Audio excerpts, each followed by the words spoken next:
Two more Arizona counties now meet state benchmarks to start hybrid learning options that includes some in-person components. Greenlee and La Paz join Apache and Yavapai in the moderate category.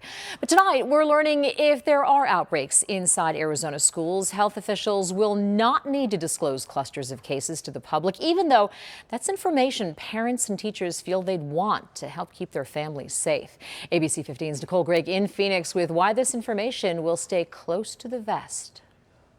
Schools will have to report cases within 24 hours to students, staff, parents, and faculty. However, they won't have to share cases publicly. ABC 15 has been able to confirm some districts that have had positive cases, but that's only because we got tips from viewers like you, and we're able to confirm them through the district. There's nothing in statute or rule that says a county or state health department cannot release it to the public. Will Humble, the state's former public health director, says health officials do not have to release the information publicly, but technically he says they could. We will release information when there's a compelling public health reason to release it, but otherwise we don't, because we want to keep a good reputation in terms of ensuring that reports of communicable diseases are kept confidential.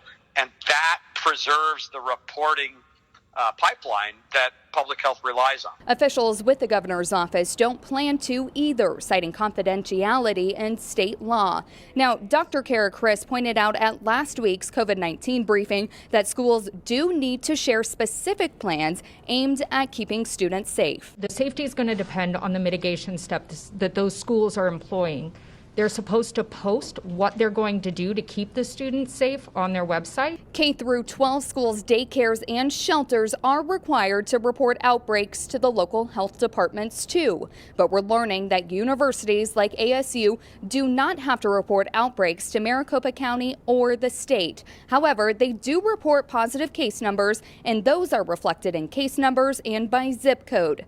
Students say ASU has protocols in place for positive cases. I haven't tested positive, so I don't know exactly what happens, but I do know that they put you in a certain room, and then you can't leave, and they'll bring you food and certain things like that.